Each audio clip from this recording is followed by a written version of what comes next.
एखादं प्रकाशाचं किरण आपल्याला अपेक्षित होतं। निश्चितच अनेकांवर आपण भरोसा ठेवला, अनेक शासनातले प्रतिनिधी, अनेक शासनं आपण मागे पुढे टाकली, परंतु कुठल्याही शासनानं आपल्याला त्यावेळेस न्याय दिला गेला नाही। लाखोंचे मोर्चे निघाले, 59 मोर्चे आपण काढले, विराट सभा झाल्या, परंतु काही फरक पडला नाही। आपल्या तोंडाला पाणी पुसण्याचं काम ज्यांना आपण निवडून दिलं त्यांनी आजपर्यंत केलं। आणि आजची जी परिस्थिती या ठिकाणी निर्माण झाली, खऱ्या अर्थानं असं म्हटलं जातं, ज्याच्या पाठीशी कोणी नाही त्याच्या पाठीशी परमेश्वर असतो। आणि निश्चितच मराठ्यांचा परमेश्वर उदयास आला, तो म्हणजे क्रांती सूर्य मनोजदादा जरांगे पाटील। आणि आदरणीय मनोजदादा जरांगे पाटील यांनी नेतृत्व हाती घेतलं। त्या माणसानं आपल्या घरावर तुळशीपत्र ठेवलं, मुलाबाळांचा विचार न करता, आईवडिलांचा विचार न करता अहोरात्र समाजाला वाहून घेतलं। आपण पाहिलंय अंतरवाली सराटीमध्ये त्या ठिकाणी उपोषणाला बसले, उपोषणाची दखल न घेता शासनानं उपोषण फोडण्याचं काम केलं। आपल्या आया बहिणींवर, लहान बालकांवर लाठीचार्ज केला, नव्हे तर गोळीबार देखील केला। आणि याचा निषेध म्हणून उभा महाराष्ट्र पेटून उठला आणि तदनंतर पुन्हा एकदा चिनगारी थिनगी पेटली की आरक्षणाच्या आंदोलनाची। तेव्हापासून ठरवलं प्रत्येकानं की आता मनोजदादा जरांगे पाटलांच्या पाठीशी ठाम उभं राहायचं आणि आपल्याला आरक्षणाचा लढा जिंकायचा।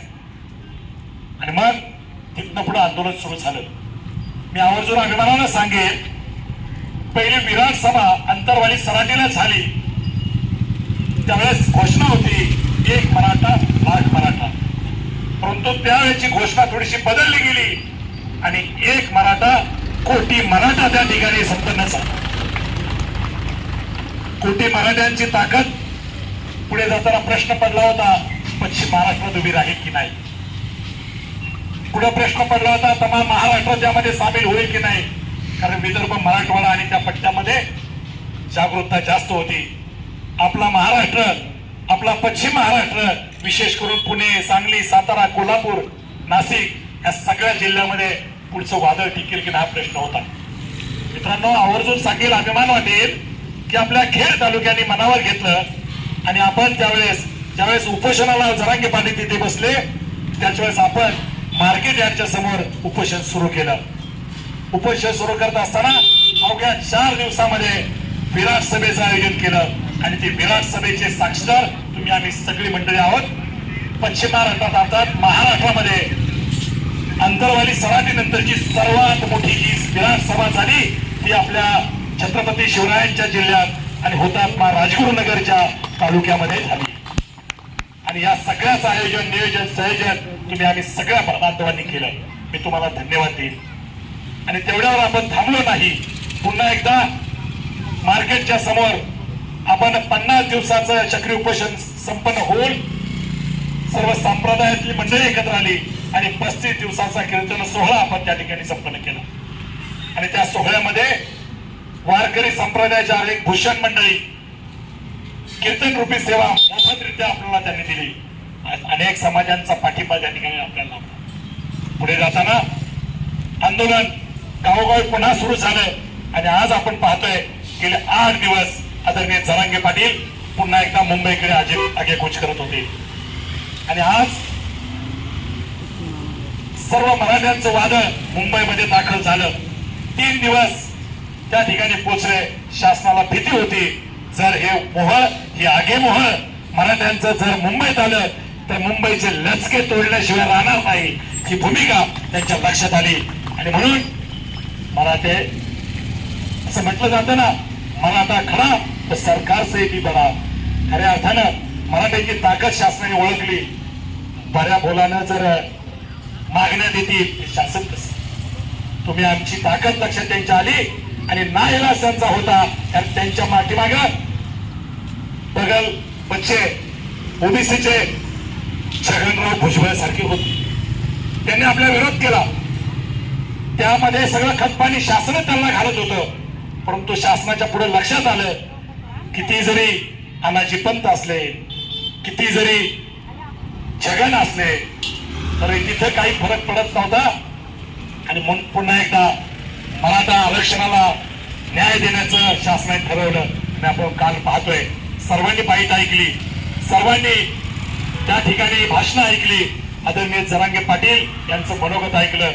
आणि ज्या ज्या आपल्या मागण्या होत्या त्यामध्ये ओबीसी मध्ये आपल्याला समाविष्ट करावं, ओबीसी मधल्या ज्या ज्या योजना किंवा ज्या ज्या लाभ असतील ते मराठ्यांना मिळावे, ही मागणी प्रथमतः त्यांनी मान्य करून घेतली.